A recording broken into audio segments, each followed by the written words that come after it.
அன்புள்ள விஜய் தொலைக்காட்சி நேயர்களே வணக்கம்.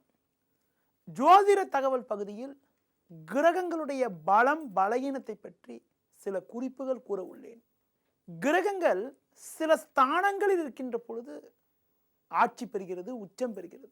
ஆட்சி உச்சம் பெறுகின்ற பொழுது சாதகமான பலன்கள் உண்டாகிறது. ஒவ்வொரு கிரகத்திற்கும் சில ஸ்தானங்கள் உச்சஸ்தானம் என்று உண்டு, ஆட்சி ஸ்தானம் என்று உண்டு.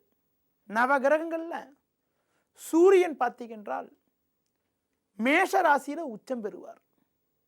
அடுத்து சிம்ம ராசியில ஆட்சி பெறுவார். சந்திரன் பார்த்தீங்கன்றால் ரிஷப ராசியில உச்சம் பெறுவார். கடக ராசியில ஆட்சி பெறுவார். சூரியன் சந்திரன் இரு கிரகத்திற்கும் பார்த்தீங்கன்றால் ஒரு வீட்டு ஆதிபத்தியம் கொண்ட கிரகம். மற்ற கிரகத்துக்கெல்லாம் பார்த்தீங்கன்றால் ஆட்சி வீடு என்பது ரெண்டு வீடு உண்டு. புதன் பார்த்தீங்கன்றால் கன்னி மிதுனத்தில் ஆட்சி பெறுவார், கன்னி ராசியில் உச்சமும் பெறுவார்.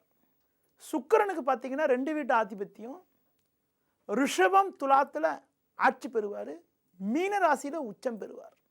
அடுத்து செவ்வாய் பார்த்தீங்கன்றால் மேஷம் விருச்சிகத்தில் ஆட்சி பெறுவார், மகரத்தில் உச்சம் பெறுவார். குரு பகவான் தனுசு மீனத்தில் ஆட்சி பெறுவார், கடகராசியில் உச்சம் பெறுவார்.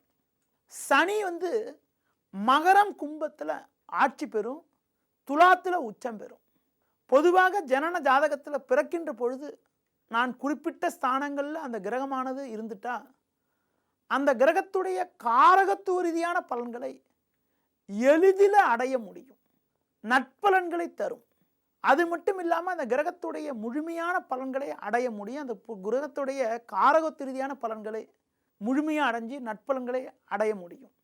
அந்த கிரகங்களுடைய தசாபுத்தி நடைபெறுகின்ற பொழுது சாதகமான பலன்கள் உண்டாகும். அதனை தான் கிரகங்களுடைய பலம் என்று கூறுவோம்.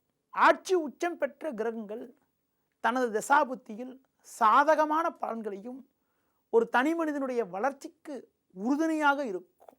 கிரகங்கள் எந்த ஸ்தானத்தில் உச்சம் பெறுதோ அந்த கட்டத்திற்கு 7வது கட்டத்தில் நீச்சம் பெறும். அப்படி பார்க்கின்ற பொழுது சூரியனானவர் துலா ராசியிலும், சந்திரன் விருச்சிக ராசியிலும், செவ்வாய் கடக ராசியிலும், குரு மகர ராசியிலும், புதன் மீன ராசியிலும், சுக்கிரன் கன்னி ராசியிலும் நீச்சம் பெறும்.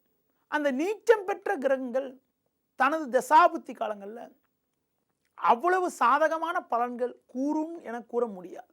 நீச்சம் பெற்ற கிரகத்திற்கு பலமான நீச்சபங்க ராஜயோகம் இருந்ததுன்னா முதல்ல ஒரு தடை கொடுத்து தடைக்கப்புறம் தான் சாதகமான பலன்களை அடைய முடியும்.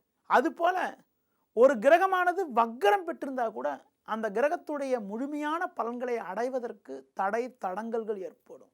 ஒரு கிரகமானது ஆட்சியோ உச்சமோ பெற்றிருந்து நட்பு கிரக வீடுகளில் இருந்தால் ஒரு பலமான அமைப்பாகும்.